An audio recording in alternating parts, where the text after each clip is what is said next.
Encontré un test de embarazo positivo en el basurero del baño de mi casa. Mi primer instinto fue alegría. Pero entonces hice la única cuenta que lo cambiaba todo. Hacía exactamente 3 meses que yo no dormía en esa casa, ni un solo día. Antes de continuar, suscríbete y activa la campanita porque cada día publicamos nuevas historias. Deja tu like y cuéntanos en los comentarios desde qué ciudad y país nos ves. Me llamo Agustín Romero Delgado. Tengo 53 años y llevo toda mi vida adulta trabajando como supervisor de obras civiles. Soy un hombre de medidas exactas, de cálculos que no admiten margen de error. En mi oficio, una imprecisión de pocos centímetros puede costar una estructura entera. Aprendí desde joven a verificar todo 2 veces, a no dar nada, por supuesto, a desconfiar de los números que no cierran. Lo curioso es que esa misma disciplina que le dediqué durante décadas al trabajo, nunca la apliqué a lo que ocurría dentro de mi propia casa. Llevo casado con Amparo Vega Molina 22 años y 4 meses. Nos conocimos cuando yo tenía 31 y ella 27, en una cena de empresa a la que ninguno de los dos quería ir. Nos casamos con la rapidez de los que creen que saben lo que quieren. En el primer año nació Iván, nuestro único hijo, y durante más de 2 décadas construimos lo que desde fuera parecía una vida ordenada. Una casa en las afueras de Zaragoza, vacaciones en agosto, cenas los domingos. Una convivencia sin grandes dramas y, debo reconocerlo, sin grandes conversaciones tampoco. Tengo que ser honesto antes de seguir. Fui un marido ausente, no siempre de forma física, pero sí de esa manera más silenciosa y más difícil de nombrar. Llegaba tarde, comía en silencio mirando cifras en el ordenador, me dormía pensando en presupuestos y plazos de entrega. Amparo se acostumbró con los años a preguntar poco porque yo respondía menos. Construimos juntos una rutina funcional y emocionalmente fría, y los dos lo sabíamos, pero ninguno lo decía en voz alta. Había domingos enteros en que pasábamos el día en la misma casa sin cruzar más de 20 palabras. Eso también tiene un nombre, solo que yo tardé demasiado en aprender a pronunciarlo. En noviembre de 2023 me asignaron una obra de envergadura en Bilbao. Un contrato de 90 días que no admitía interrupciones. Dirección de obra en un complejo residencial con fechas de entrega inamovibles y presupuesto muy ajustado. Lo hablé con Amparo con tiempo suficiente. Ella asintió con normalidad y dijo que se arreglaría sola como siempre. Iván llevaba 2 años en su propio piso, así que ella se quedaría en la casa sin compañía la mayor parte del tiempo. Me fui el lunes 6 de noviembre con una maleta mediana, el ordenador portátil y la certeza tranquila de que en febrero volvería. Durante esos 3 meses llamé con regularidad, aunque no con la frecuencia que debería. Algunas semanas 2 veces, otras 3. Ella siempre contestaba. Hablábamos de la obra, de la casa, de cosas pequeñas que no llevaban a ningún sitio. Su voz sonaba normal, su tono era normal, sus respuestas eran breves y sin estridencias. No hubo ninguna señal que yo pudiera reconocer entonces como señal, o al menos eso creí durante 90 días. El martes 13 de febrero de 2024 llegué a Zaragoza a las 6:17 de la tarde. 4 horas de conducción desde Bilbao, pensando únicamente en una ducha caliente y en dormir en mi propia cama. Metí la llave en la cerradura sin hacer ruido, dejé la bolsa en el recibidor y subí directo al baño de nuestra habitación. Abrí el grifo de la ducha para que el agua se calentara y mientras esperaba apoyado en el marco de la puerta, miré sin ninguna intención hacia el pequeño cubo de basura junto al lavabo. Era un gesto automático, de esos que el cuerpo hace solo mientras la mente está en otro sitio. Lo vi de inmediato. Entre un par de pañuelos de papel y el envoltorio plateado de una pastilla, sobresalía el extremo de una prueba de embarazo. La recogí casi sin pensar, como hace uno con cualquier cosa que encuentra fuera de su sitio. 2 líneas, claras, sin ninguna ambigüedad posible. Mi primera reacción fue de alegría. Un instante breve, cálido, completamente involuntario. 40 años de vida me habían condicionado a que 2 líneas en ese tipo de prueba significan una noticia buena. Fue un reflejo puro, anterior a cualquier razonamiento. Duró quizás 4 o 5 segundos. Pero entonces llegó el razonamiento. Me quedé quieto junto al lavabo con la prueba en la mano y el sonido del agua corriendo detrás de mí. Empecé a calcular. 3 meses fuera de casa, sin excepción, sin ningún regreso a mitad del camino, porque la obra y los plazos no lo permitían. Las pruebas de embarazo detectan la hormona entre 8 y 14 días después de la concepción. El envoltorio vacío estaba en esa misma basura. La prueba tenía un aspecto inequívocamente reciente. Los números no cuadraban, y yo llevo 30 años ganándome la vida con números que tienen que cuadrar. Cerré el grifo, salí del baño con la prueba en la mano y bajé las escaleras sin prisa. Amparo estaba en el salón con el teléfono en la mano cuando entré. El momento exacto en que sus ojos cayeron sobre lo que yo sostenía fue inconfundible. Su expresión cambió. Apenas, en menos de un segundo, pero cambió. Algo parecido al susto, cubierto enseguida por una compostura forzada que llegó demasiado tarde. No dije nada. Me senté frente a ella en el sillón de enfrente y puse la prueba sobre la mesa de centro, entre los dos, como si fuera un documento que necesitábamos revisar juntos. «¿Cuándo llegaste?», dijo al fin. Su voz era más baja que de costumbre. «Hace 10 minutos», respondí. Fui directo al baño. Silencio. Ella miraba la prueba sobre la mesa y después me miraba a mí. Yo esperaba. No porque tuviera paciencia en ese momento, sino porque algo dentro de mí ya estaba procesando una verdad que todavía no quería pronunciar en voz alta. Pasaron quizás 20 segundos, pero esos 20 segundos tenían dentro el peso de 22 años enteros. Amparo no encontró las palabras. Me miró fijo con una expresión que yo no le había visto nunca. No era exactamente culpa, ni exactamente miedo.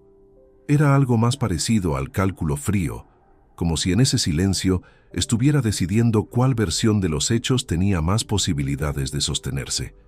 Yo llevaba 3 meses fuera. La prueba era de esa semana, y ella no decía nada. Su silencio fue la respuesta más honesta que me había dado en mucho tiempo.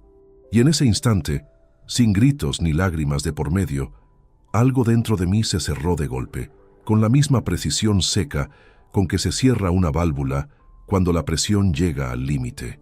Esa noche dormí en el cuarto de invitados con la prueba de embarazo sobre la mesilla y el techo blanco encima. Y en esa quietud comprendí que lo que había encontrado en aquel cubo de basura no era solo una prueba de embarazo. Era el primer hilo de una mentira que llevaba meses instalada en mi propia casa, y que cuando terminara de tirar de él, lo iba a cambiar absolutamente todo. La noche en el cuarto de invitados fue la más larga que guardo en memoria. No porque no pudiera cerrar los ojos, sino porque cada vez que lo intentaba el cerebro reiniciaba el mismo ciclo. El cubo de basura, las 2 líneas, la cara de Amparo en el instante exacto en que me vio entrar al salón con aquello en la mano. Eran las 11:15 cuando escuché sus pasos en el pasillo. El suelo de madera de esta casa lleva 22 años crujiendo en el mismo punto, justo antes de la puerta del cuarto de invitados. Y siempre lo había ignorado como se ignoran las cosas que se convierten en parte del ruido cotidiano de vivir. Esa noche, ese crujido me resultó ensordecedor. Llamó 2 veces con los nudillos, sin apenas fuerza. «Agustín». Solo eso. No respondí. Estaba tumbado boca arriba en la oscuridad, con la prueba todavía sobre la mesilla, aunque ya no la necesitaba para recordar lo que significaba. Los números los tenía perfectamente claros. Abrió la puerta de todas formas. Encendió la lamparita pequeña que hay junto a la entrada y me miró desde el umbral. Llevaba el albornoz gris perla que le traje de Lisboa hace 4 años. Me resulta curioso que ese fuera el detalle en el que me fijé en ese momento preciso. «Necesito explicarte algo», dijo. Me incorporé despacio, no por compostura, sino porque el cuerpo no me respondía con la fluidez habitual. Tenía una tensión acumulada entre los hombros que no reconocía como mía. «Adelante», dije. Se sentó en el borde de la cama, a menos de 1 metro de donde yo estaba, y durante varios segundos no pronunció absolutamente nada. Después empezó a hablar. Me dijo que había estado muy sola durante esos 3 meses, que la distancia había hecho algo raro con el tiempo, que los días sin compañía se volvieron difíciles de soportar, que había conocido a alguien en la academia, que fue algo que ocurrió sin que ella lo buscara, que en ningún momento pensó que llegaría tan lejos. Hablaba con una voz extrañamente plana, como si estuviera recitando algo que había organizado con antelación, como si las palabras hubieran sido ordenadas cuidadosamente y el sentimiento que debía acompañarlas no hubiera llegado a tiempo. La escuché sin interrumpirla. Me concentré en cada frase, en cada pausa, en el orden en que elegía contar las cosas. ¿Cuánto tiempo?, pregunté cuando terminó. Dudó. No era la duda de alguien que no recuerda. Era la duda de quien calcula qué cifra hace menos daño. «Unos meses», respondió. Eso no cuadraba con lo que yo había estado calculando durante la tarde. Una prueba de embarazo positiva supone un periodo mínimo de 3 a 4 semanas desde la concepción. Yo llevaba fuera exactamente 99 días. Incluso en el escenario más favorable para la versión que ella construía, los plazos no se sostenían en ningún sentido. «¿Cuántos meses son unos meses, Amparo?», volvió a dudar. «Desde octubre, más o menos». Octubre. Eso significaba que la relación había comenzado un mes antes de que yo me marchara a Bilbao. No después de mi partida, no como consecuencia de la soledad ni de la distancia. Antes. Mientras aún dormíamos bajo el mismo techo, mientras compartíamos las mismas cenas de domingo, mientras yo preparaba maletas y calculaba plazos de entrega sin sospechar absolutamente nada. Algo se asentó dentro de mí con una densidad que no supe describir en ese momento. No era exactamente rabia, aunque la rabia estaba. Era algo más parecido al colapso silencioso de una certeza que había sostenido durante más de 2 décadas. Como el cemento que entra líquido en el encofrado y con el tiempo adquiere una solidez que ya nada puede deshacer. ¿Y él sabe lo de la prueba?, pregunté. Una pausa breve pero demasiado larga. No todavía. No respondí. Le pedí que volviera al dormitorio, que necesitaba estar solo y que al día siguiente hablaríamos con más calma. Se levantó sin protestar. Apagó la lamparita y cerró la puerta con cuidado al salir. Sus pasos volvieron a crujir en el mismo punto del pasillo, alejándose. Después, el silencio. Lo que ocupó realmente mi cabeza durante las horas siguientes no fue la imagen de mi mujer con otra persona, aunque eso también estaba como un ruido de fondo que no desaparecía. Lo que me tuvo despierto fue la aritmética de sus propias palabras. Octubre, sin buscarlo, sin que llegara tan lejos. Cada frase que había pronunciado tenía una grieta, y yo, que llevo 30 años detectando fallas en estructuras que deben durar décadas, no podía dejar de examinarlas. Su versión no cerraba. Hay una diferencia entre cómo habla alguien que cuenta algo verdadero y cómo habla alguien que ha construido una explicación. En el primer caso, los detalles aparecen de forma espontánea, sin orden prefijado, a veces incluso con contradicciones naturales. En el segundo caso, los detalles son demasiado seleccionados. Las aristas más incómodas están suavizadas o directamente ausentes. Lo que Amparo me había contado esa noche tenía la textura de lo segundo. Admitía lo suficiente para parecer sincera, pero lo que callaba se percibía de la misma manera en que se percibe una viga que falta, no por lo que está, sino por lo que debería estar y no está. A la 1:40 de la madrugada, la luz del dormitorio se apagó. A las 2:10, la casa estaba en silencio total. Yo seguía despierto, con los ojos fijos en el techo, la mente trabajando de una forma que hacía tiempo no le había exigido. No pensando en el dolor, aunque el dolor ocupaba su espacio. No pensando en la humillación, aunque eso también tenía su peso. Pensaba en lo que no sabía, en la brecha entre lo que ella me había contado y lo que realmente había ocurrido, en cuánto cabía dentro de esa brecha. Cerca de las 4 de la madrugada, estuve a punto de levantarme, ir al dormitorio y exigirle la historia completa. Me detuve, no por miedo a lo que pudiera escuchar, sino porque entendí, con una claridad extraña para ser las 4 de la mañana, que la historia completa no me la iba a dar ella. No voluntariamente, no sin que yo ya supiera lo suficiente como para hacer las preguntas que no se pueden esquivar. Si quería saber lo que realmente había pasado dentro de mi propia casa mientras yo estaba a 400 kilómetros supervisando que los cimientos de un edificio ajeno se levantaran sobre terreno firme, iba a tener que encontrarlo por mi cuenta, con método, con la misma frialdad que aplico cuando un plano no cuadra y hay que localizar el error antes de que todo lo construido sobre él se venga abajo. Me levanté, fui a la cocina y me serví un vaso de agua fría. Me quedé de pie frente a la ventana mirando la calle desierta. Las farolas proyectaban círculos amarillos sobre el asfalto todavía mojado de la lluvia de la tarde anterior. Todo estaba completamente quieto. Pensé en lo que necesitaba, no en lo que sentía, no en lo que creía merecer, exclusivamente en lo que necesitaba para entender con exactitud qué había ocurrido, durante cuánto tiempo y quién más lo sabía. La respuesta llegó sin dramatismo. Necesitaba a alguien que pudiera ir donde yo no podía ir, ver lo que yo no alcanzaba a ver y documentar lo que nunca podría demostrar por mi cuenta. Alguien cuyo oficio fuera exactamente ese. Volví al cuarto de invitados, me tumbé en la cama y por primera vez en toda la noche cerré los ojos con algo parecido a un rumbo fijo. No dormí mucho, pero cuando la luz de la mañana del miércoles 14 de febrero empezó a filtrarse por las persianas, ya tenía claro cuál era el siguiente paso. Y también sabía que a partir de ese momento iba a moverme sin prisa y sin hacer ningún ruido. El miércoles 14 de febrero amaneció con un cielo blanco y cerrado. Lo primero que percibí al abrir los ojos fue el olor a humedad del cuarto de invitados en invierno, ese olor particular de habitación que se abre poco, de aire que lleva demasiado tiempo quieto. Dormí quizás 2 horas en total, en tramos tan breves que no llegaron a ser descanso, sino pequeñas interrupciones de la vigilia. Me levanté a las 7:20. Me vestí despacio, sin encender ninguna luz, con los movimientos mecánicos de quien ejecuta una rutina mientras la cabeza opera en otro plano completamente distinto. En las obras aprendí a funcionar así. El cuerpo hace su parte mientras la mente resuelve el problema de fondo. Es una disociación útil. Esa mañana la necesité de una forma que nunca había imaginado necesitarla fuera del trabajo. Bajé a la cocina.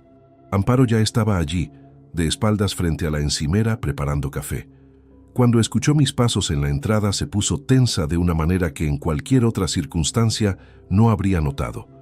Pero yo llevaba toda la noche entrenando mi atención en los detalles que antes pasaban por debajo del radar.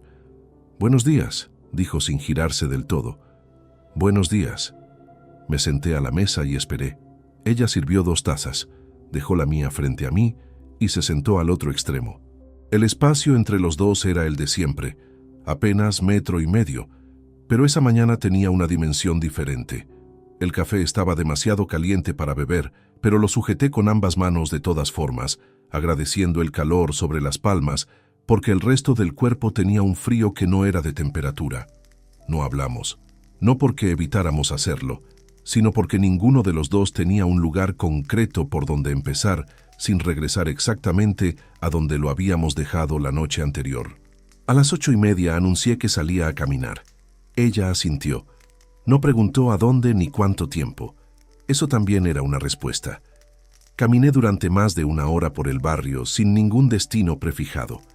El aire de febrero en Zaragoza tiene una calidad particular, seco, con un filo cortante que entra directo a los pulmones. Caminé con las manos en los bolsillos y el ritmo lento de alguien que no tiene prisa porque tampoco sabe hacia dónde dirigirse. Lo que ocurrió durante ese paseo fue algo que no había anticipado. Empecé a recordar, no de forma voluntaria. Las imágenes aparecieron solas, sin orden cronológico, como suelen aparecer las cosas que el subconsciente lleva tiempo organizando sin que uno le haya dado permiso. Recordé un sábado de julio del año anterior. Habíamos comido juntos en casa, uno de esos almuerzos tranquilos de verano, y Amparo había estado distraída todo el tiempo, con el teléfono en la mano con una frecuencia que yo atribuí sin darle importancia a alguna conversación con una amiga. Ahora ese recuerdo tomaba una forma completamente distinta. Recordé también una tarde de septiembre en que llegué del trabajo antes de lo habitual y la encontré en el dormitorio cambiándose, con el pelo todavía ligeramente húmedo, aunque a esa hora no tenía ningún sentido haberse duchado. Me dijo que había ido a la piscina. Lo acepté sin más porque no había ningún motivo concreto para cuestionarlo. Ahora ese recuerdo tenía un peso que antes no tenía. Había más.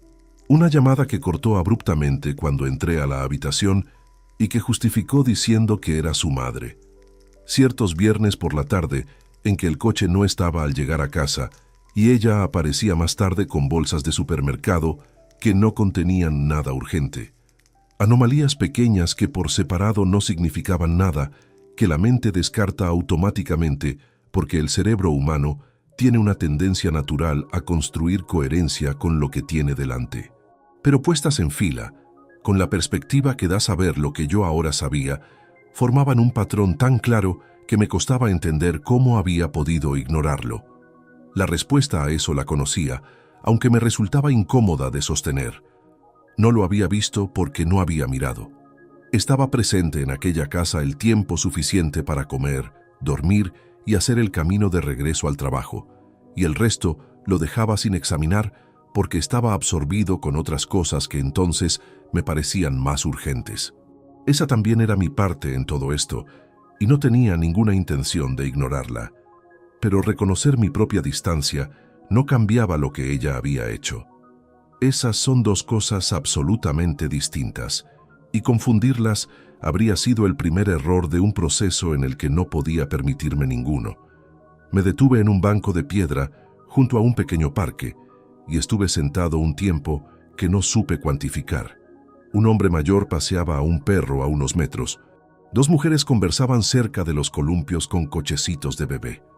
La vida ordinaria de un miércoles de invierno, completamente ajena a lo que yo llevaba dentro. Saqué el teléfono, no para llamar a nadie conocido. Lo que necesitaba en ese punto no era apoyo emocional, sino información concreta. Y la información no iba a venir de mi entorno cercano, porque nadie en mi entorno cercano tenía acceso a lo que yo necesitaba documentar. Busqué en internet, Detective Privado Zaragoza. Aparecieron varios resultados. Los leí con la misma atención con que reviso un pliego de condiciones antes de firmar un contrato. Lo que buscaba no era el más económico ni el más llamativo, sino el que tuviera un lenguaje más directo y menos orientado al espectáculo. Uno destacó por eso exactamente: texto sobrio, sin fotografías innecesarias, con una descripción clara de los servicios y una mención explícita a la discreción como prioridad absoluta de trabajo. El nombre era Héctor Salas Fuertes. La agencia se llamaba simplemente Investigaciones Salas. Guardé el número sin llamar todavía. No era el momento ni el lugar, pero guardarlo ya fue un movimiento concreto, el primero desde que había entrado al baño la tarde anterior, y hacer ese movimiento me devolvió algo pequeño pero necesario: la sensación de que seguía teniendo control sobre al menos una parte de lo que iba a ocurrir a partir de ese momento. Volví a casa a las 10:20. Amparo estaba en el salón con un libro abierto en el regazo que claramente no estaba leyendo. Cuando entré, me miró con esa expresión de quien espera una sacudida sin saber de qué dirección va a venir. ¿Vas a seguir aquí?, preguntó. Era una pregunta cargada. No hablaba solo del cuarto de invitados. De momento sí, respondí. Necesito tiempo para ordenar las cosas. Ella asintió lentamente. No era alivio lo que mostraba su cara. Era algo más parecido a la incertidumbre de quien no sabe si le conviene que el adversario permanezca o se marche, porque ambas opciones tienen consecuencias que no termina de calcular. Yo sí podía calcularlas. Esa tarde llamé a Héctor Salas Fuertes desde el coche, aparcado a 3 manzanas de casa con el motor apagado. La conversación duró 12 minutos.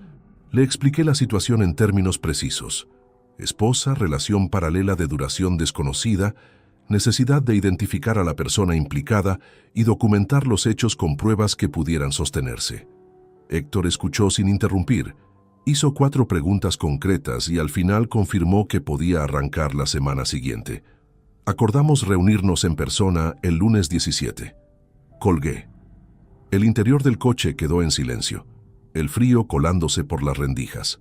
Por primera vez desde que había entrado al baño la tarde anterior, con el único objetivo de esperar a que el agua se calentara, sentí que el tablero no estaba inclinado completamente en mi contra. Pero lo que todavía no sabía, lo que tardaría algunos días en descubrir, era que la traición de Amparo era solo la primera capa de algo bastante más profundo, y que había alguien muy cercano a mí que llevaba meses viviendo con ese secreto sin decirme una sola palabra. Los días que separan una decisión de su ejecución tienen una textura propia. No son días de espera pasiva, sino de coexistencia forzada con algo que ya no puede deshacerse, pero que todavía no ha producido ningún movimiento visible. Así fueron el jueves, el viernes y el fin de semana, después de aquella madrugada en el cuarto de invitados. Amparo y yo compartimos la casa con una cortesía artificial que resultaba más agotadora que cualquier discusión abierta. Ella preparaba las comidas, yo las tomaba. Cruzábamos algunas frases sobre cuestiones domésticas, nada más. En algún momento del viernes me preguntó si había pensado en lo que quería hacer. Le respondí que todavía estaba procesando las cosas. No era mentira, era solo una versión incompleta de la verdad. El domingo por la noche me comentó que tenía previsto ir a una consulta médica el martes. Asentí sin añadir nada. Lo que implicaba esa cita para ella en ese momento era algo en lo que no podía detenerme todavía. Había pasos que debían darse antes, y cada uno en su orden. El lunes por la mañana conduje hasta una calle del centro de Zaragoza, donde Héctor Salas Fuertes tenía su oficina en el segundo piso de un edificio sin ningún rasgo llamativo. La fachada era de piedra oscura y la puerta de acceso tenía un interfono con placas metálicas. Solo una decía Investigaciones Salas, sin logotipo ni eslogan. Exactamente lo que había buscado. Héctor tenía 52 años, complexión media, cabello entrecano cortado con precisión. Llevaba una camisa sin corbata y sobre la mesa tenía un bloc de notas en papel, bolígrafo en mano, café a un lado. El despacho olía a papel impreso y a ese desinfectante suave de los espacios que se ventilan con regularidad pero que no reciben mucha luz natural. Fue directo desde el primer momento. «Cuénteme lo que sabe y lo que necesita saber», dijo. Le expliqué la situación con la misma concisión que él utilizaba para preguntar. Esposa de 49 años, frecuentaba una academia de musculación en el barrio desde hacía aproximadamente un año. Relación paralela de duración y profundidad desconocidas. Necesitaba identificar a la persona implicada, establecer la cronología real de los encuentros y documentarlo todo de una forma que tuviera peso suficiente si llegaba a ser necesario utilizarlo. Héctor escuchó, tomando notas sin alzar la vista.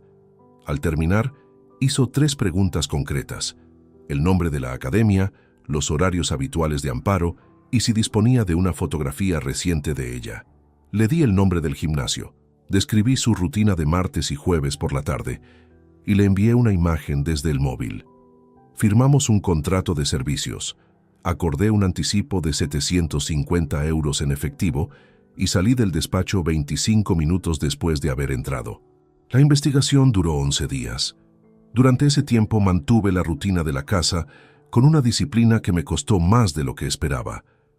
No por el esfuerzo de aparentar normalidad frente a Amparo, sino por la dificultad de cargar con el peso de lo que sabía sin poder actuar todavía. Hubo una tarde, el miércoles de esa semana, en que me encerré en el cuarto de baño del piso de abajo durante casi 20 minutos con el agua del grifo abierta. No lloré. Me quedé sentado en el borde de la bañera, con la frente apoyada en las manos, hasta que algo volvió a recomponerse por dentro con esa lentitud que tienen las cosas que se recomponen solo porque no tienen otra opción. Héctor me llamó el viernes 28 de febrero a las 16:40. «Tengo todo lo que necesita. ¿Cuándo puede venir?» Quedamos para el sábado 1 de marzo a las 10 de la mañana. Entré al despacho y sobre la mesa ya había una carpeta de anillas con separadores de colores. Héctor la abrió sin preámbulos y empezó por el principio. El hombre se llamaba Gonzalo Medina Torres, 45 años, nacido en Logroño, residente en Zaragoza desde hacía 6 años, instructor en la misma academia que Amparo frecuentaba, soltero, sin hijos registrados, vivía solo en un piso de alquiler a 8 minutos en coche de nuestra casa. Héctor pasó a la primera sección de la carpeta. Fotografías tomadas con objetivo largo desde distancia discreta. Amparo y Gonzalo saliendo juntos de un edificio de apartamentos en el barrio de Delicias un martes por la tarde, los dos juntos en una terraza del centro un jueves al mediodía. Una imagen frente a la entrada de la academia en que él la esperaba apoyado en la pared mientras ella llegaba desde el aparcamiento. En ninguna de ellas había ningún gesto de duda. En ninguna miraba hacia atrás. La calidad técnica de las fotografías era irreprochable, fecha y hora impresas en la esquina inferior derecha de cada imagen. La primera entrada documentada al apartamento de Delicias es del jueves 13 de junio del año pasado, dijo Héctor, señalando una de las fotos con el bolígrafo. Ese piso está alquilado a nombre de él desde marzo. Con los registros que tengo puedo afirmar que la relación lleva al menos 8 meses activa en ese domicilio. 8 meses. No los 4 o 5 que podían desprenderse de lo que Amparo me había contado aquella madrugada en el cuarto de invitados. 8 meses. Desde junio, cuando yo todavía dormía en mi cama, cuando todavía cenábamos juntos los domingos, cuando todavía compartíamos el mismo techo sin ninguna separación formal entre los dos. Sostuve las fotografías con ambas manos y las examiné durante un tiempo que no medí con ningún criterio. Lo que me golpeó no fue la imagen de ellos juntos, aunque eso también tenía su peso. Fue el calendario. La cronología destruía por completo la versión de soledad y distancia que ella había construido aquella noche. Esto no había comenzado porque yo me marchara. Había comenzado mucho antes. «Hay algo más», dijo Héctor. Dejé las fotografías sobre la mesa. En varios registros horarios detecté una pauta que me llamó la atención. En al menos 4 ocasiones documentadas, el teléfono de su esposa recibió una llamada o mensaje breve unos minutos antes de que ella saliera del apartamento de Delicias. El número no está registrado a su nombre, pero la localización de la antena que procesó esas comunicaciones indica que ese teléfono se encontraba en las inmediaciones del domicilio familiar en el momento de cada contacto. No puedo afirmarlo con certeza absoluta, pero el patrón es coherente con alguien que la avisaba desde las cercanías de su propia casa. Me quedé completamente inmóvil. Alguien que la avisaba desde cerca de su propia casa. Solo había una persona que frecuentaba las inmediaciones de nuestra vivienda con regularidad y que conocía mis horarios con suficiente detalle como para encajar en ese patrón sin generar ninguna sospecha. Una persona que sabía exactamente cuándo yo llamaba, cuándo volvía, cuándo no estaba. Y esa persona tenía 26 años, llevaba toda la vida con mi apellido y era lo único que había construido en este mundo de lo que me sentía genuinamente orgulloso. Recogí las fotografías, las devolví a la carpeta y cerré las anillas con un clic seco. «¿Cuánto vale el informe completo?», pregunté. Héctor me dio la cifra. La pagué sin negociar. Salí a la calle con la carpeta bajo el brazo y el sol de marzo golpeando directo sobre el asfalto. Era una mañana despejada y fría. Me detuve junto al coche y permanecí un momento apoyado en la carrocería sin abrir la puerta. La ciudad funcionaba a mi alrededor con normalidad absoluta. Lo que tenía en las manos era la estructura completa de una mentira, bien documentada, fechada y fotografiada. Pero lo que todavía no tenía era la confirmación de lo que sospechaba sobre la persona que había actuado como cobertura desde dentro. Y esa confirmación no iba a encontrarla en ningún informe de investigación. Esa la tendría que encontrar yo solo. El domingo 2 de marzo regresé a casa con la carpeta de Héctor guardada en el maletero del coche, dentro de la bolsa de herramientas que Amparo nunca abriría porque nunca le había interesado lo que había dentro de ella. No era el escondite más sofisticado del mundo, pero era funcional, y en ese periodo de mi vida lo funcional valía más que lo elegante. Esa tarde, Amparo salió a ver a una amiga. Al menos eso fue lo que dijo. Yo ya no asignaba certeza a ninguna información que viniera de ella sin verificación previa, pero en ese momento su paradero concreto no era lo que me ocupaba. Lo que Héctor me había revelado sobre el patrón de avisos, sobre ese teléfono situado cerca de nuestra casa, que alertaba a Amparo con regularidad antes de cada salida, seguía instalado en algún lugar entre el pecho y el estómago, con una incomodidad que no cedía con el paso de las horas. Subí al piso de arriba. El cuarto de Iván lleva desocupado desde que se marchó a su propio apartamento hace casi 2 años. Lo dejamos prácticamente igual que cuando vivía aquí. La cama individual con el cabecero de madera oscura, el escritorio donde estudió toda la carrera, los estantes con libros que ya no releía, pero que tampoco había recogido. Amparo lo mantenía ordenado con esa costumbre que tienen algunas madres de preservar los espacios de los hijos, como si la infancia pudiera seguir habitando dentro de ellos con solo mantener las cosas en su sitio. Entré buscando un cargador de un modelo antiguo que sabía que Iván había dejado en algún cajón. El adaptador del portátil de la oficina se había estropeado y necesitaba uno provisional mientras pedía el repuesto. Era un motivo completamente ordinario para estar en esa habitación. Revisé el cajón superior del escritorio. Cables de distintos calibres, un par de pilas sueltas, un adaptador de auriculares, un encendedor sin gas. En el cajón del medio encontré cuadernos de apuntes universitarios, una calculadora y debajo de todo, con la pantalla vuelta hacia abajo, un teléfono móvil de gama media con la funda de plástico azul marino que yo mismo le había regalado 3 años atrás cuando el suyo anterior se rompió. Lo recogí sin darle más importancia de la que tenía. Pulsé el botón lateral para comprobar si conservaba batería. La pantalla se encendió con el 42% de carga restante. No tenía contraseña. No sé con exactitud cuál fue el proceso que me llevó a abrirlo en lugar de dejarlo sobre el escritorio y seguir buscando el cargador.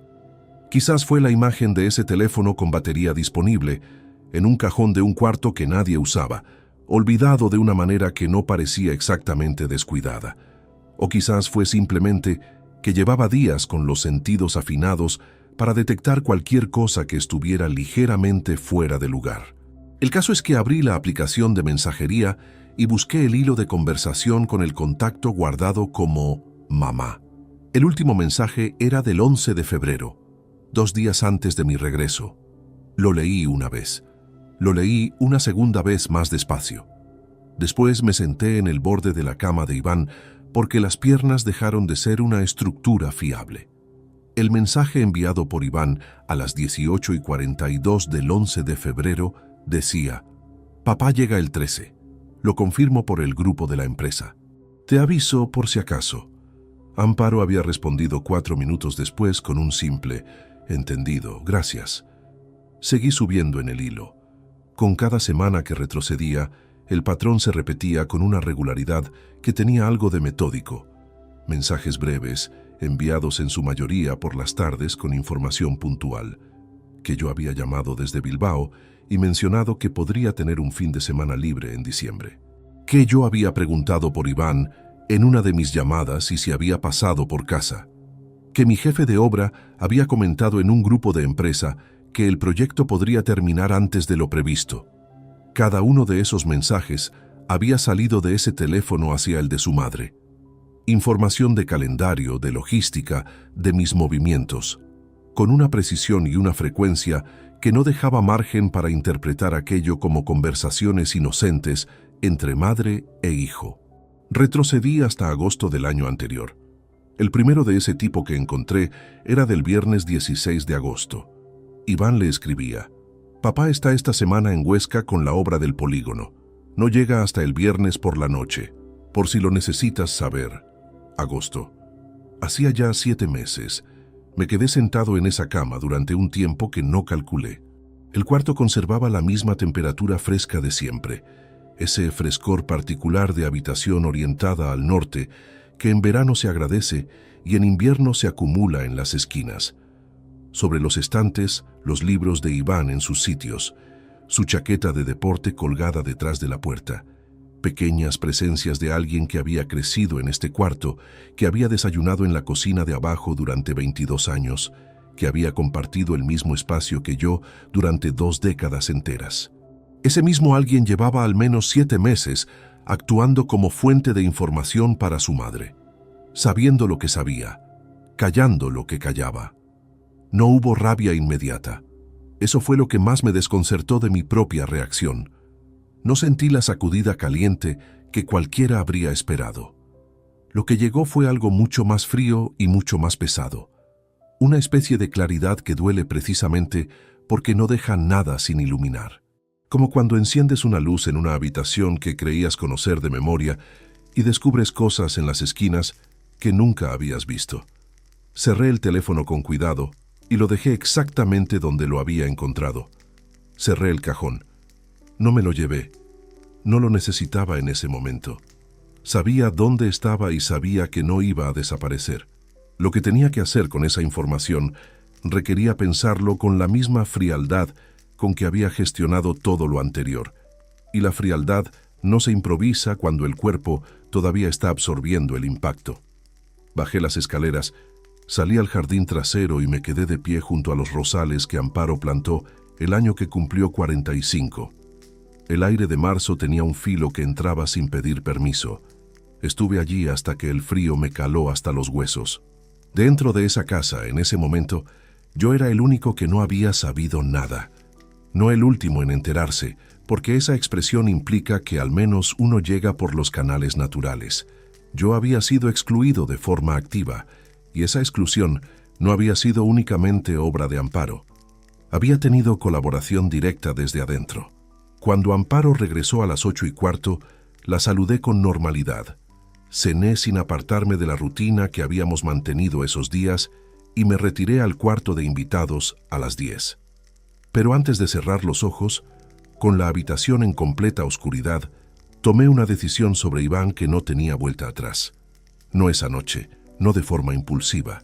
Cuando llegara el momento, él y yo íbamos a sentarnos solos, sin intermediarios, y lo que yo pusiera sobre esa mesa iba a ser exactamente lo mismo que él había decidido no poner sobre la mía durante todos esos meses. Y esa conversación, a diferencia de todo lo que habíamos compartido antes en nuestra vida, no iba a terminar como las anteriores. El lunes 3 de marzo me levanté a las 6:45. Amparo todavía dormía cuando salí de la casa con el ordenador portátil bajo el brazo y la carpeta de Héctor en la bolsa. Conduje hasta una cafetería del centro que abría a las 7, pedí un café con leche y ocupé la mesa del fondo, la más alejada del mostrador, la que quedaba junto a la pared sin ventana. Necesitaba revisar las cuentas bancarias con tiempo y sin interrupciones. Durante los 22 años de matrimonio, la gestión económica del hogar había sido responsabilidad mía. No por imposición, sino por inercia. Yo era quien más ingresaba, quien manejaba los contratos de suministros, quien negoció el préstamo hipotecario, quien renovaba los seguros cada año. Amparo tenía acceso a la cuenta corriente compartida y una tarjeta vinculada a ella. Nunca hubo opacidad financiera de mi parte. Nunca consideré que hubiera razón para tenerla. Abrí la plataforma del banco en el navegador e introduje las credenciales. Entré directamente al historial de la cuenta corriente común y retrocedí hasta el mes de junio del año anterior. El primer movimiento que me detuvo fue del viernes 21 de junio. Una transferencia de 280 euros hacia una cuenta con número de referencia que no reconocí. El concepto escrito era varios. Por sí solo no significaba nada extraordinario. Amparo realizaba compras en Internet con regularidad y los conceptos en las transferencias no siempre eran descriptivos. Seguí revisando. El 12 de julio, 320 euros. Mismo número de cuenta de destino. Concepto, gastos. El 8 de agosto, 250 euros. Misma cuenta. Concepto, varios. Me detuve. Volví al historial y filtré los movimientos por número de cuenta de destino. La plataforma tardó unos segundos en cargar los resultados. Aparecieron 17 transferencias distribuidas en un periodo de 8 meses y 16 días, desde el 21 de junio hasta el 3 de febrero. Las cantidades oscilaban entre los 200 y los 400 euros por operación, sin una cadencia fija de días, pero con una regularidad inconfundible. Nunca transcurrían más de 19 días entre una transferencia y la siguiente. El importe acumulado era de 19.300 euros exactos. Me quedé mirando esa cifra un tiempo que no supe medir. 19.300 euros transferidos en cantidades pequeñas, con conceptos vagos, hacia una cuenta que yo nunca había visto asociada a ningún gasto doméstico reconocible. Durante el mismo periodo exacto en que, según el informe de Héctor, la relación entre Amparo y Gonzalo Medina Torres estaba activa en el apartamento del barrio de Delicias. Llamé al banco desde el teléfono. Tardé 16 minutos en conseguir hablar con alguien del servicio de atención al cliente, con autorización suficiente para orientarme. Lo que me confirmaron era lo único que podían facilitar sin orden judicial. La cuenta pertenecía a una persona física, no a ninguna empresa ni servicio comercial. El titular no podían revelarlo. No lo necesitaba. El alquiler del apartamento de Delicias, donde Gonzalo Medina Torres se encontraba con mi esposa, estaba registrado a su nombre, pero eso no excluía que recibiera aportaciones externas para cubrirlo. Héctor había documentado la primera entrada conjunta en ese domicilio el 13 de junio del año anterior. La primera transferencia hacia esa cuenta era del 21 de junio, 8 días de diferencia. En estadística, cuando dos variables coinciden de forma tan ajustada en el tiempo y se mantienen paralelas durante 8 meses consecutivos, la probabilidad de que no estén relacionadas se aproxima a 0. Cerré el ordenador y terminé el café, que llevaba un rato frío. Lo que había encontrado añadía una dimensión completamente nueva a lo que creía entender hasta esa mañana. La traición emocional tenía su propio peso. El engaño sostenido durante meses tenía el suyo. Pero esto era algo diferente. Algo con nombre específico en términos legales. Fondos de patrimonio conyugal, desviados de forma deliberada y fraccionada hacia una cuenta ajena, durante el mismo periodo en que existía una relación extramatrimonial documentada. Yo había estado contribuyendo a financiar el espacio donde mi mujer se encontraba con otro hombre. No de un golpe visible, sino repartido en pequeñas cantidades a lo largo de 8 meses, para que ningún movimiento individual resultara llamativo en una revisión rápida de los extractos. Con esa estructura, con esa planificación, pedí otro café y volví a abrir el ordenador. Esta vez revisé la cuenta de ahorro vinculada al matrimonio.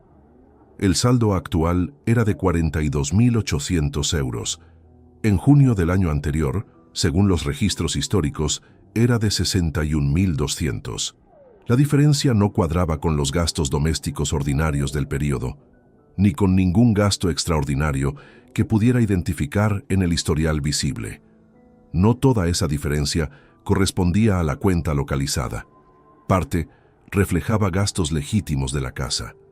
Pero entre ambas cuentas, el balance de esos 8 meses narraba algo muy distinto a la vida ordenada que se veía desde fuera. Guardé capturas de pantalla de todos los registros relevantes. Los exporté y los trasladé a una memoria USB que guardé en el bolsillo interior de la chaqueta. Salí de la cafetería a las 10:10. La luz de marzo entraba oblicua entre los edificios con esa calidad particular del invierno tardío que ilumina sin calentar. Caminé hasta el coche con el paso de quien acaba de cerrar un balance, y los números han confirmado exactamente lo que sospechaba, aunque eso no haga que las cifras resulten menos demoledoras. Esa tarde llamé a Elena Suárez Parra. Su nombre me lo había mencionado un compañero de trabajo hacía 18 meses, en un contexto completamente distinto, cuando un socio suyo atravesó un proceso de separación complicado. Recordé la referencia porque mi compañero la describió con una frase que entonces no me pareció relevante. No pierde el tiempo en argumentos que no tienen base documental. Ahora, esa descripción sonaba exactamente como el perfil que necesitaba. Contestó al segundo tono. Le expliqué en términos precisos que necesitaba asesoramiento en materia de derecho de familia, que la situación incluía documentación financiera y que la discreción era un requisito innegociable. Me dio cita para el miércoles 5 de marzo a las 9 de la mañana, en su despacho del Paseo de la Independencia. Colgué y permanecí un momento con el teléfono en la mano dentro del coche. A través del parabrisas, la calle seguía su cadencia habitual. Peatones, vehículos, una furgoneta de reparto maniobrando junto a la acera con las luces de emergencia encendidas. Hacía exactamente 20 días que había entrado al baño de mi casa con el único propósito de esperar a que el agua alcanzara temperatura. En ese tiempo había pasado de ser el único que no sabía nada a ser quien más sabía de todo lo que había ocurrido dentro de esa casa. Lo que me quedaba por delante no era recuperar lo perdido, porque ciertas cosas no admiten recuperación.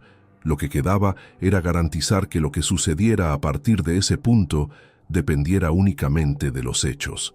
Concretos, fechados, documentados y en manos de alguien que supiera qué hacer con ellos. Y eso por primera vez en 3 semanas lo tenía completamente en orden. El miércoles 5 de marzo aparqué en el Paseo de la Independencia con tiempo suficiente para repasar mentalmente lo que iba a exponer.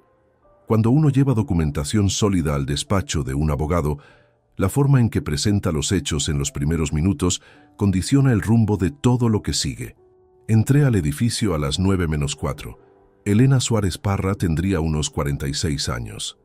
Cabello castaño recogido sin ornamentos, gafas de montura fina, chaqueta de corte recto. Su despacho era austero y bien iluminado, mesa larga de madera clara, estanterías con tomos de legislación ordenados por materias, olor a café reciente mezclado con papel impreso. Puso una libreta en blanco frente a ella y me miró sin ninguna cordialidad que no fuera estrictamente profesional. Cuénteme todo desde el principio, con fechas si las tiene. Las tenía.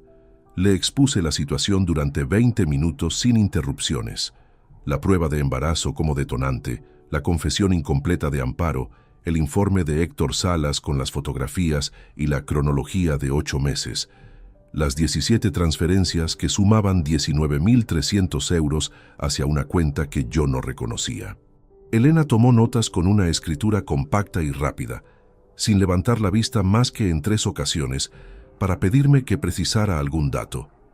Cuando terminé, revisó sus apuntes en silencio durante un momento. La documentación es sólida.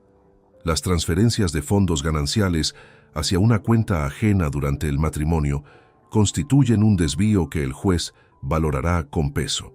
El informe de investigación privada es admisible siempre que esté obtenido por medios legales, lo cual verificaré directamente con su autor. Anotó el nombre de Héctor Salas Fuertes cuando se lo facilité.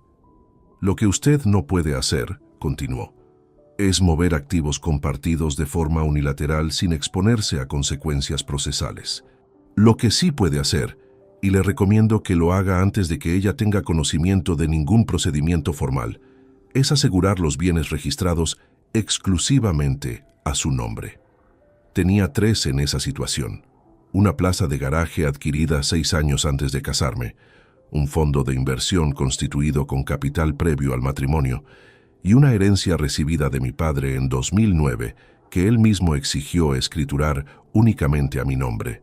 En aquel momento, esa precaución me había parecido excesiva para el contexto familiar que teníamos. 2 décadas después, resultaba ser la decisión más inteligente que mi padre había tomado por mí sin que yo se lo pidiera. Elena me entregó una lista de documentos necesarios y acordamos vernos el viernes 7 por la mañana.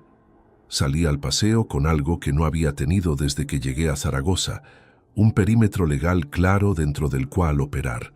No era alivio, porque el alivio requiere que el peligro haya pasado.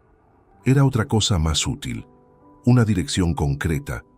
Los días que siguieron exigieron un desdoblamiento interno que resultaba difícil de sostener durante muchas horas seguidas. Por un lado, reunir y fotografiar los documentos que Elena necesitaba, aprovechando los intervalos en que Amparo salía o estaba ocupada en otra parte de la casa. Por otro, mantener la apariencia de una convivencia fría pero estable, sin dar ninguna señal de movimiento. Amparo funcionaba con una calma que inicialmente me desconcertó. Tardé un par de días en entender su lógica. Creía que el tiempo, operaba a su favor, que si yo no tomaba ninguna decisión visible, la situación terminaría derivando hacia algún tipo de acuerdo negociado que le resultara tolerable. Era un cálculo razonable para quien no sabe lo que el otro ya tiene en la mano. Y esa confianza equivocada era precisamente lo que me daba el margen que necesitaba. El jueves 7 de marzo estuve cerca de perder todo lo acumulado en un segundo de descuido. Había bajado al garaje a fotografiar los documentos del fondo de inversión con el teléfono. Tenía varios folios desplegados sobre el capó cuando escuché la puerta interior abrirse sin aviso. Amparo entró buscando las bolsas reutilizables que guardábamos junto a la entrada. En un movimiento que intenté que pareciera completamente natural, cubrí los documentos con la chaqueta, como si acabara de quitármela por el calor. Ella recogió las bolsas sin dirigir la vista hacia el coche. ¿Sales esta tarde?, preguntó desde la puerta. Tengo que acercarme a la empresa. No sé cuándo vuelvo. Asintió y subió. Esperé a que el ruido de sus pasos en la escalera interior se apagara por completo antes de retirar la chaqueta de los papeles. Me llevó varios minutos devolver el pulso a un ritmo que no interfiriera con la concentración. Esa misma tarde, buscando un archivo en el portátil compartido de la casa que yo ya casi no utilizaba, el historial del navegador mostró algo que no esperaba encontrar. Una búsqueda realizada el lunes 3 de marzo, 2 días antes de mi reunión con Elena. ¿Cómo comunicar un embarazo no planificado a la pareja? Me quedé quieto frente a la pantalla. Amparo todavía no le había dicho a Gonzalo que estaba embarazada. Habían transcurrido más de 18 días desde mi regreso y él seguía sin saberlo. Y el hecho de que ella necesitara orientación en Internet antes de tener esa conversación apuntaba a una sola conclusión. No tenía certeza sobre cómo él iba a reaccionar. Gonzalo Medina Torres no era un apoyo garantizado, era una incógnita. Eso alteraba parte del escenario que yo había construido hasta ese momento. Había asumido que entre ellos existía algún tipo de proyecto mínimamente consolidado. Pero quien busca en Internet cómo dar una noticia así, no es alguien que confía en la reacción que va a recibir. Era una grieta que yo no había calculado y que cambiaba la posición de Amparo de una forma que ella todavía no había comprendido. Cerré el portátil y lo dejé exactamente donde lo había encontrado. Esa noche le escribí a Elena un mensaje breve. Hay una variable nueva relacionada con el tercero. La comento el viernes, respondió en menos de 3 minutos. Entendido, a las 9. Apagué la luz del cuarto de invitados. El viento de marzo movía algo metálico en la calle, un sonido intermitente que entraba por la rendija de la ventana con una regularidad casi mecánica. La casa estaba en completo silencio.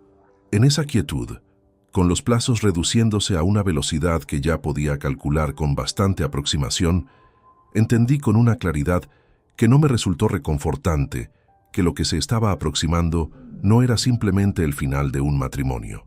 Era el derrumbe de una arquitectura entera que Amparo había levantado sobre una premisa falsa, que yo nunca examinaría con atención suficiente lo que tenía delante. 30 años verificando estructuras me habían enseñado que los errores más peligrosos no son los visibles, son los que el constructor cree haber ocultado bien. El viernes 8 de marzo, llegué al despacho de Elena Suárez Parra, con la variable que le había anticipado la noche anterior. Amparo todavía no había comunicado a Gonzalo que estaba embarazada. Elena escuchó el contexto y cuando terminé, dejó el bolígrafo sobre la libreta y juntó las manos encima de la mesa. Eso cambia los tiempos, y no a su favor si no actuamos con rapidez. Me explicó lo que no había contemplado. Bajo el Código Civil español, un hijo nacido dentro del matrimonio se presume legalmente hijo del marido, salvo demostración expresa en contrario. Si Amparo daba a luz antes de que la separación estuviera formalizada, yo quedaría inscrito como padre por ministerio de la ley. Impugnarlo después era posible, pero implicaba un procedimiento de filiación separado, prueba de ADN y un desgaste procesal innecesario que ninguno de los dos necesitaba. El objetivo es que la demanda quede registrada antes de que eso ocurra. ¿Cuántas semanas tiene el embarazo aproximadamente? Hice el cálculo con lo que sabía. Amparo había admitido que la relación comenzó en octubre. La prueba de embarazo apareció el 13 de febrero. Si la concepción databa de mediados de enero, en ese momento tendría entre 6 y 7 semanas. Tiempo suficiente, pero sin margen para demoras. Necesito los documentos que le pedí antes del miércoles. Los tenía casi todos. Faltaba únicamente la escritura original del fondo de inversión, guardada en una caja archivadora en el trastero de la casa. Ese era el único punto que implicaba un riesgo operativo: acceder al trastero sin que Amparo prestara atención al tiempo que tardaba dentro. Elena me entregó un borrador inicial de la demanda. Lo leí en el propio despacho durante 20 minutos. El lenguaje era seco y técnico, sin carga emocional aparente, pero lo que describía era el tejido completo de 22 años, reducido a hechos susceptibles de prueba. Leerlo tenía una textura particular, como revisar el plano de demolición de un edificio en el que uno mismo había vivido demasiado tiempo, como para mirarlo desde fuera con facilidad. Firmé la conformidad sobre los puntos necesarios y quedamos para el miércoles 12. El fin de semana no trajo ningún movimiento visible. Amparo se mantenía en una calma que yo ya interpretaba como un esfuerzo deliberado, no como serenidad genuina. El sábado llamó a su hermana durante casi una hora con la puerta del dormitorio cerrada. El domingo preparó un guiso elaborado sin que nadie se lo pidiera, algo que no hacía desde meses antes de que yo me marchara a Bilbao. El lunes 10 de marzo, entré al trastero con el pretexto de buscar unas herramientas de una reforma anterior. Amparo estaba en la cocina. La caja archivadora estaba en el tercer estante, identificada con mi letra en el lateral. La abrí sobre el suelo, localicé la escritura en menos de 4 minutos, la saqué con cuidado, la fotografié página a página y la devolví exactamente a su posición. Tardé 11 minutos dentro del trastero. Cuando salí, el sonido de la cocina seguía siendo el mismo. Esa noche envié todo a Elena. El martes 11, a las 7:22 de la tarde, recibí un mensaje de Héctor Salas. Seguía con acceso a ciertos registros del entorno de Gonzalo por una cuestión de seguimiento acordada en el contrato. El texto era escueto. Gonzalo Medina Torres no había ido al trabajo. Baja de última hora. Su vehículo llevaba desde la noche anterior sin moverse del garaje del edificio. No era información suficiente para ninguna conclusión definitiva, pero su sincronía con el momento tenía un peso específico que no ignoré. Esa noche regresé a casa y encontré a Amparo en el salón con el teléfono sobre el regazo y los párpados enrojecidos. No lloraba en ese instante, pero la piel alrededor de los ojos tenía esa textura particular de quien ha pasado horas con la tensión acumulada en la cara. No me miró cuando entré. Me serví un vaso de agua en la cocina y volví al salón. Me senté sin pronunciar nada. Lo que se instaló entre los dos no era el silencio tenso de semanas anteriores, ese de dos personas que rodean un tema sin tocarlo. Era otro tipo de quietud, la de alguien que ha recibido un golpe inesperado y todavía no ha encontrado dónde colocarlo dentro de sí mismo. No me contó nada esa noche. Lo que había ocurrido estaba impreso en cada ángulo de su postura, en la forma en que sostenía el teléfono sin mirarlo, en el monosílabo con que respondió cuando le pregunté si quería cenar. Subí a las 10:45. Desde arriba escuché sus pasos hacia el dormitorio mucho después de medianoche, precedidos por el sonido amortiguado de una conversación telefónica que por su tono y duración no iba hacia ningún lugar reconfortante. El miércoles 12, llegué al despacho de Elena con los documentos completos. Le mencioné brevemente lo observado la noche anterior. Eso acelera las cosas desde su lado también, dijo sin apartar la vista de los papeles. Presentamos la demanda esta semana. La demanda de separación quedó registrada en el juzgado el viernes 14 de marzo a las 11:43 de la mañana. En ese preciso momento, yo estaba en la empresa revisando el cronograma de una obra en Teruel. Amparo estaba en casa, sin saber todavía que el reloj que marcaba los plazos de su propia versión de los hechos acababa de detenerse. 3 días después, Héctor me confirmó lo que ya intuía. El apartamento del barrio de Delicias había sido abandonado y el contrato de alquiler rescindido. Gonzalo Medina Torres Había desaparecido de la escena sin dejar ninguna explicación en cuanto la noticia del embarazo aterrizó sobre la mesa. Sin drama, sin confrontación, sin ningún gesto que Amparo pudiera utilizar para cerrar ese capítulo de otra manera. Leí el mensaje de Héctor en el aparcamiento de la empresa, con el motor apagado y la tarde de marzo entrando por el parabrisas. No fue satisfacción lo que sentí. Fue algo más parecido a la constatación fría de un resultado que las probabilidades señalaban desde semanas atrás. El hombre por el que Amparo había comprometido 22 años, 19.300 euros y la arquitectura entera de una vida en común, había decidido, en el momento exacto en que esa decisión le costaba algo real, que no estaba dispuesto a pagarlo. Amparo había levantado durante 8 meses una estructura que dependía de 2 pilares, que yo no me daría cuenta y que Gonzalo respondería cuando lo necesitara. En el transcurso de 3 semanas, los dos habían cedido con la misma silenciosa precisión con que colapsa cualquier construcción levantada sobre un cálculo erróneo. Ahora estaba sola, con una demanda de separación registrada que todavía no conocía, con un embarazo de casi 2 meses sin ningún respaldo externo, y con la certeza, que le llegaría en los próximos días, de que la partida que creía estar ganando llevaba semanas disputándose en un tablero completamente distinto al que ella podía ver. El miércoles 19 de marzo le envié un mensaje a Iván. 4 palabras. Almorzamos el sábado. ¿Puedes? Respondió en menos de 1 hora con un escueto. Claro, dime dónde. Le indiqué un restaurante tranquilo del centro que conocía desde hacía años, con mesas bien separadas y el volumen justo para que una conversación privada permaneciera privada. Durante los días que mediaron entre ese mensaje y el encuentro, me dediqué a revisar mi propio estado antes de actuar. No quería llegar a esa mesa cargado de rabia sin procesar.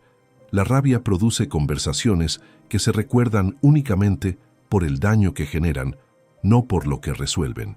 Lo que necesitaba llevar era claridad sobre los hechos, un tono que no se diera en ningún sentido y la determinación de comunicarle algo que tenía que entender sin que yo necesitara elevar la voz para que tuviera peso real. El sábado 22 llegué al restaurante 10 minutos antes.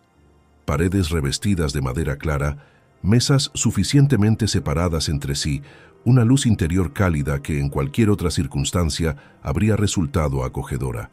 Elegí la mesa del fondo, la más retirada de la entrada, junto a una ventana pequeña que daba a un patio interior sin circulación. Iván llegó puntual, como siempre había llegado a cualquier lugar al que yo le hubiera dicho que lo esperaba.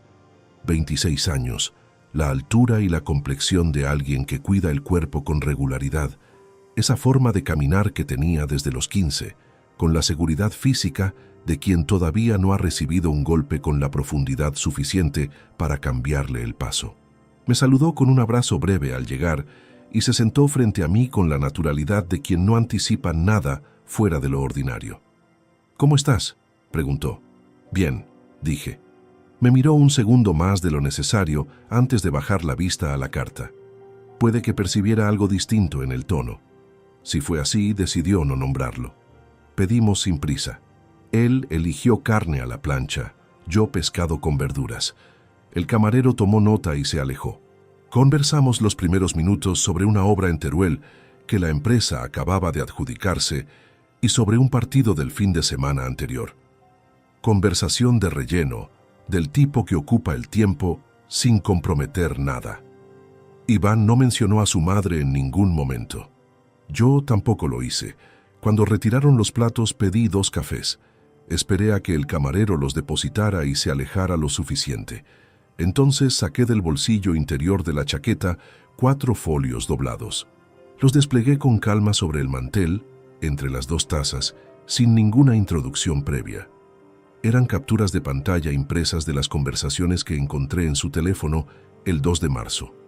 Los mensajes en los que informaba a su madre de mis horarios, de mis llamadas desde Bilbao, de las menciones que yo hacía sobre posibles regresos o imprevistos. Casi 6 meses de comunicaciones, desde el 16 de agosto hasta el 11 de febrero. Iván los miró. Vi con exactitud en qué momento reconoció lo que tenía delante, una contracción mínima alrededor de los ojos, anterior a cualquier gesto consciente. No dije nada. Esperé. Tardó unos 15 segundos en articular algo. «Papá, yo no...». Se detuvo. Tomó aire despacio. Volvió a empezar. «No era mi intención meterme en esto. Mamá me lo contó un día y no supe cómo manejarlo. No quería hacerte daño, pero tampoco sabía qué hacer con lo que sabía». Asentí brevemente. Continué escuchando. «Si ellos lo resolvían solos, pensé que tú no tendrías que enterarte de nada, que podía ser algo que pasara, que las cosas podían volver a su sitio sin que nadie saliera herido. No me veía capaz de ser quien te lo dijera, ni en persona, ni de ninguna otra manera. No encontré nunca el momento adecuado». Siguió durante varios minutos más. Las justificaciones tenían esa estructura circular de los argumentos que se han construido durante mucho tiempo en silencio y que al pronunciarse en voz alta pierden la solidez que creían tener. Habló de no querer posicionarse entre sus padres, de sentirse atrapado entre dos personas que quería, del miedo a causar daño en cualquier dirección que eligiera. Cuando terminó, las tazas estaban frías. Lo miré con calma. No era rabia lo que habitaba en ese instante dentro de mí. Era algo considerablemente más difícil de gestionar. La imagen precisa de ese hombre de 26 años al que había enseñado a leer un plano estructural, a verificar un presupuesto antes de firmarlo, a no construir jamás sobre un terreno que no hayas comprobado con tus propias manos, y que durante casi 6 meses había aplicado exactamente esos mismos criterios de utilidad práctica para concluir que protegerse a sí mismo era más importante que ser honesto con su padre. «Te escuché», dije. Me saqué la cartera, coloqué sobre el mantel el dinero suficiente para los dos y me puse en pie con calma. «Papá, espera, podemos hablar más». «No hay nada que esperar, Iván. Ya dijiste todo lo que tenías que decir». Recogí los folios uno a uno, los doblé con el mismo cuidado con que los había desplegado y los guardé en el bolsillo interior. Me puse la chaqueta. «¿Eso es todo?», dijo. Su voz tenía una textura que no le había escuchado antes, algo que oscilaba entre la incredulidad genuina y el inicio de un miedo que todavía no sabía ubicar con precisión. Por ahora sí. Salí sin girarme. La calle estaba llena del movimiento tranquilo de los sábados al mediodía. Familias, parejas jóvenes, gente con el paso desacelerado de quien no tiene ningún sitio urgente al que llegar. Caminé las 2 manzanas hasta el coche. Me senté dentro y cerré la puerta. A través del retrovisor veía la fachada del restaurante con su toldo burdeos moviéndose apenas con el viento de la tarde. Lo que había ocurrido en ese local no tenía forma de final. Tenía forma de inicio, el de algo que Iván todavía no entendía en toda su dimensión. Cuando alguien sale de una conversación esperando una tormenta que no llega, tiende a interpretar esa contención como evidencia de que el golpe fue menor de lo temido. Es un error frecuente. El verdadero peso no aterriza en el momento del encuentro, sino en todo lo que se acumula después, con esa lentitud silenciosa de lo que no necesita anunciarse para instalarse de forma permanente. Lo que vendría no sería ninguna discusión aplazada, ni ningún ultimátum pronunciado en voz alta. Sería la suma progresiva de llamadas recibidas sin respuesta, de mensajes leídos en silencio sin contestar, de momentos en que él necesitaría algo que antes habría pedido sin pensarlo 2 veces y encontraría un vacío donde durante 26 años había existido una presencia constante. No por hostilidad declarada, por ausencia real, elegida y sin fecha de vencimiento. Esa es la distinción que separa el castigo de la consecuencia. El castigo lo decide quien lo impone. La consecuencia la genera quien tomó la decisión que la hizo inevitable. Iván había tomado la suya durante casi 6 meses. Ahora empezaba a vivir dentro de la mía. El lunes 24 de marzo acordé con Elena que la notificación formal se realizaría en el domicilio familiar. No en un despacho neutral ni en ningún espacio que admitiera ambigüedad sobre la naturaleza de lo que estaba ocurriendo. En la casa, en el salón donde habíamos desayunado durante 22 años. Elena llegó a las 11:15 con su maletín de cuero negro y la carpeta con los documentos sellados. La presenté a Amparo con la brevedad que el momento requería. Elena Suárez Parra, mi abogada. Amparo tardó un segundo completo en procesar el significado de esa frase. El instante exacto en que lo hizo fue visible en su cara con una claridad que no dejaba interpretación posible. ¿Tu abogada?, dijo. Siéntate, por favor. Nos instalamos en el salón. Elena en el sillón individual con la carpeta sobre las rodillas. Amparo en el sofá con la espalda recta y los brazos cruzados, esa postura que adoptaba cuando preparaba resistencia. Yo frente a ella, en la silla donde me había sentado miles de veces durante más de 2 décadas, ahora con un significado completamente distinto. Elena habló primero con un tono llano y sin inflexiones. La demanda de separación había sido registrada en el juzgado el viernes 14 de marzo. Le explicó los pasos procesales que seguirían y los plazos que implicaban. Mientras Elena hablaba, yo observaba a Amparo con la misma atención entrenada durante las últimas semanas.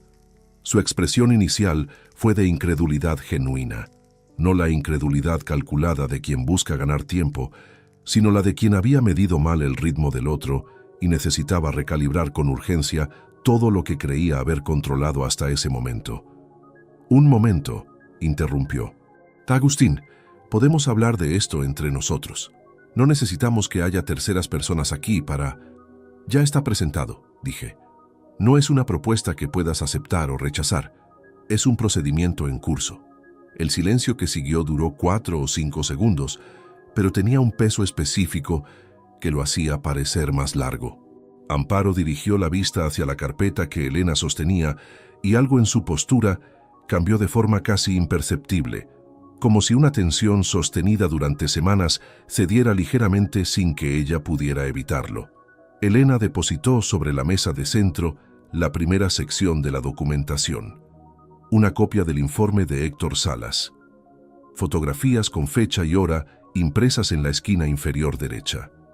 Gonzalo Medina Torres, el apartamento del barrio de Delicias. Los registros de 8 meses de encuentros documentados. Amparo no tocó los papeles. Los observó desde donde estaba con una quietud que no era calma, sino parálisis temporal. Eso no demuestra nada que yo no haya reconocido ya delante de ti, dijo. Su voz conservaba todavía algo de firmeza, aunque el esfuerzo que requería sostenerla resultaba perceptible en cada sílaba. Complementa lo que reconociste, respondí, y lo amplía considerablemente. Elena colocó a continuación las capturas impresas de las 17 transferencias. Fechas exactas, importes individuales, número de cuenta de destino. La suma al pie, 19.300 euros, distribuidos a lo largo de 8 meses y 16 días. Fue ahí cuando la compostura de Amparo se dio por primera vez. No con la brusquedad de algo que revienta, sino con esa lentitud pesada con que colapsan las cosas sostenidas demasiado tiempo por un esfuerzo que ya no alcanza. Los brazos cruzados se separaron solos. Las manos cayeron abiertas sobre el regazo. Esos movimientos corresponden a la cuenta común, dijo, aunque la voz había perdido ya la densidad de antes.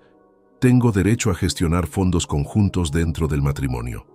A la mitad del patrimonio ganancial, respondió Elena con la misma cadencia neutral que había mantenido desde el principio. No a transferir fondos de forma fraccionada durante 8 meses hacia una cuenta privada sin conocimiento del cónyuge. El juez valorará ese patrón en la liquidación de bienes. Amparo abrió la boca. La cerró sin decir nada. Sus ojos se desplazaron hacia mí con una expresión que yo había visto antes en otras personas en momentos límite, pero nunca en ella dirigida hacia mí. Desamparo real, sin ningún cálculo sosteniéndolo por detrás. ¿Cuánto tiempo llevas preparando todo esto?, preguntó. El tiempo que necesitaba. Se puso de pie. Comenzó a caminar por el salón con esa energía contenida de quien necesita movimiento para no desmoronarse en el sitio. Habló durante varios minutos, de los años dedicados a esa casa, de lo que había sacrificado, de una soledad acumulada que nadie había nombrado porque no tenía visibilidad desde fuera. de que yo había estado presente físicamente, pero ausente en todo lo que importaba, que ella también había cargado con un peso que no era únicamente suyo. No era completamente falso lo que decía. Una parte de lo que describía tenía correspondencia con algo real que los dos conocíamos, aunque ninguno lo hubiera pronunciado en voz alta durante años. Pero una verdad parcial usada como escudo en el momento equivocado no altera los hechos documentados que están sobre la mesa.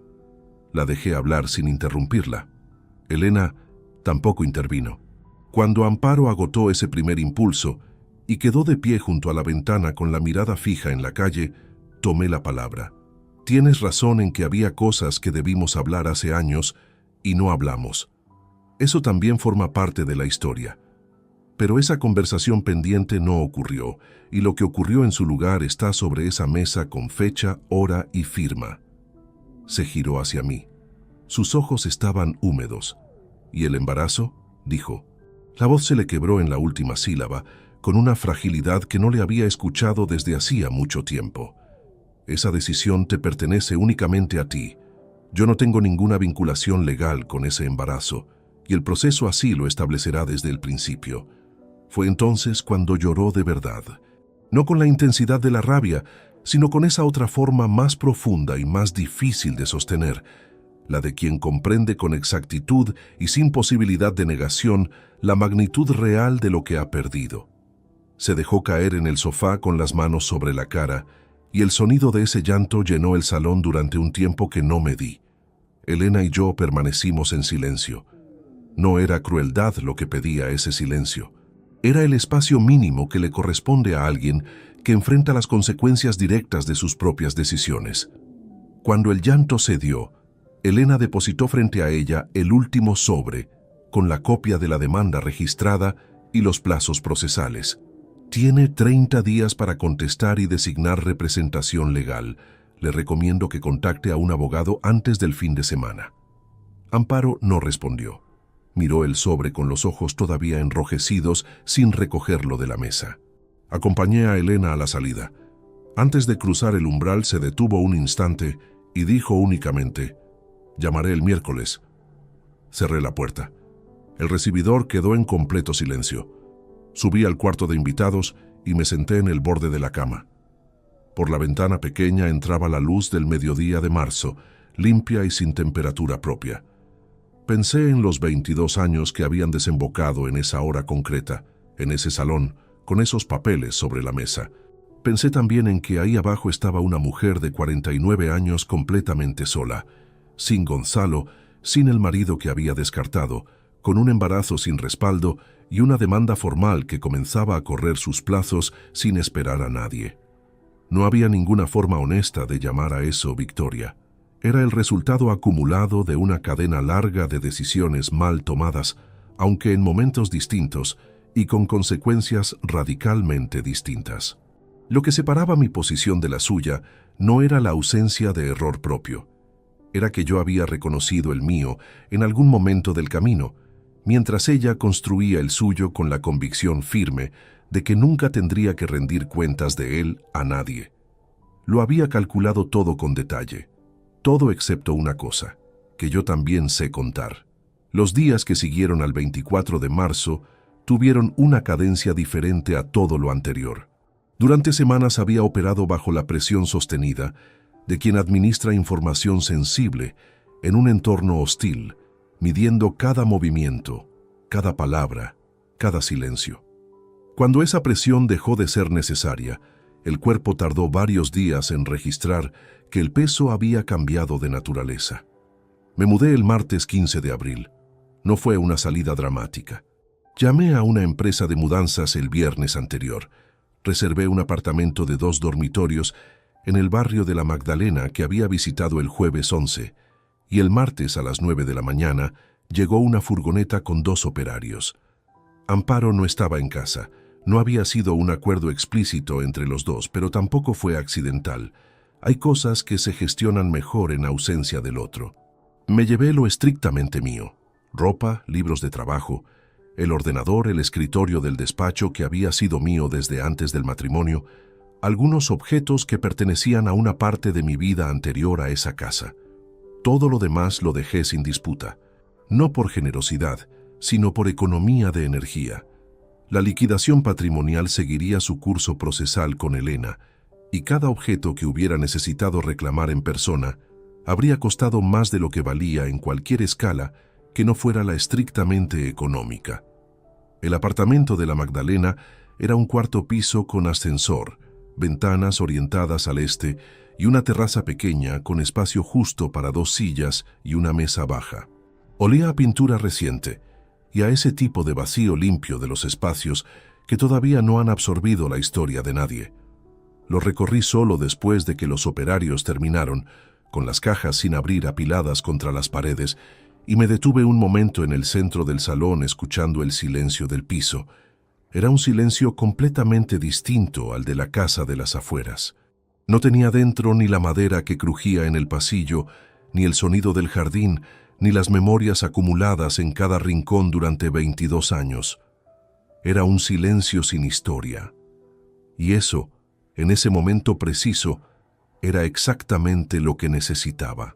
Elena me llamó el miércoles 23 de abril con una actualización procesal. Amparo había designado representación legal, un abogado llamado Carlos Ferrero Blasco. Elena ya lo conocía profesionalmente y su valoración fue concisa. Competente. No va a sostener argumentos sin base. El proceso no debería extenderse. En esa misma llamada me comunicó algo que había contemplado como posibilidad sin tenerlo por seguro. Amparo había informado a través de su abogado que había decidido interrumpir el embarazo. Fue una comunicación formal, dentro del marco del procedimiento, sin detalles adicionales. La decisión había sido suya, tomada en solitario, rodeada únicamente de las consecuencias que ella misma había puesto en marcha. No existía ninguna respuesta que yo pudiera dar a eso que no resultara inadecuada. Le dije a Elena que lo registrara y que continuáramos con los plazos previstos. Colgué y me quedé un rato frente a la pantalla apagada del ordenador. Lo que sentí no fue alivio. Fue algo más parecido a la tristeza quieta de constatar que una cadena larga de decisiones equivocadas puede llevar a alguien a un lugar donde todas las opciones que quedan son, en distintas medidas, dolorosas. Amparo había llegado a ese punto por sus propios pasos, pero seguía siendo una persona de 49 años, enfrentando ese tramo completamente sola, sin el marido que había descartado y sin el hombre por el que lo había hecho. Ese peso existía independientemente de los documentos que había sobre la mesa del juzgado. La audiencia de separación se celebró el jueves 12 de junio de 2024. La liquidación de bienes quedó resuelta conforme a lo documentado. El patrimonio ganancial se distribuyó descontando el importe de las 17 transferencias, que el juez reconoció como desvío unilateral de fondos comunes. Los bienes privativos, la plaza de garaje, el fondo de inversión y la herencia de mi padre quedaron confirmados a mi nombre sin impugnación posible. Amparo conservó la vivienda familiar con la hipoteca asignada íntegramente a su parte, por acuerdo propio. No solicitó pensión compensatoria. Su abogado no tenía base documental para sostener esa petición frente a lo que Elena había presentado. Salí del juzgado a las 12:42 con una copia del acuerdo en el maletín. El sol de junio en Zaragoza a esa hora no pide permiso. Me detuve un momento en los escalones de la entrada antes de bajar a la acera, sin saber exactamente qué estaba esperando sentir. Iván había intentado contactarme en 4 ocasiones durante ese periodo. 2 llamadas sin respuesta, un mensaje leído en silencio, una nota escrita a mano encontrada doblada en el buzón del apartamento, lo que significaba que había averiguado la dirección por algún medio. Decía que necesitaba hablar, que lo de marzo le había pesado todos los días, que lo sentía. La guardé en el cajón del escritorio sin contestar. No era indiferencia lo que me frenaba. Era la comprensión clara de que un lo siento, pronunciado bajo la presión de las consecuencias, no alcanza a cubrir lo que debe cubrir. Devolverle su lugar en mi vida antes de que él mismo hubiera recorrido el camino de entender con profundidad real lo que eligió hacer durante 6 meses, habría sido concederle algo que todavía no había ganado. Puede que eso cambie con el tiempo. No lo descarto. Pero ese día, si llega, tiene que venir de un proceso que él haga por sus propios medios, no de mi urgencia por cerrar algo que todavía no ha terminado de mostrarse en toda su extensión. Volví al trabajo a pleno rendimiento en mayo. La obra de Teruel avanzaba dentro del cronograma, y mis compañeros fueron discretos con la misma naturalidad con que lo son las personas que comparten muchas horas en un espacio común y entienden que hay momentos en que lo más considerado es no hacer preguntas. Agradecí esa discreción más de lo que alguno de ellos pudo imaginar. El verano fue de una regularidad que al principio resultó extraña por lo nueva y que con los meses fue adquiriendo una textura propia. Madrugones, trabajo, regreso al apartamento, algo sencillo para cenar, lectura hasta tarde. Los sábados, 1 hora caminando por la ribera del Ebro. Los domingos, silencio sin ninguna obligación que lo administrara. No era una vida que pudiera exhibirse como logro. Era simplemente mía. Hay una mañana de septiembre que guardo con una nitidez que no termino de explicarme del todo. El verano conservaba su temperatura, pero la luz había girado ya hacia ese ángulo más oblicuo y más limpio que anuncia el cambio de estación. Estaba sentado en la terraza del apartamento con el café en la mano, las 2 sillas vacías frente a mí y la ciudad todavía tranquila a esa hora, sin teléfono cerca, sin nada que reclamara atención. Llevaba 22 años despertándome en una casa que funcionaba, que tenía estructura, continuidad y todos los elementos externos que hacen reconocible una vida en orden.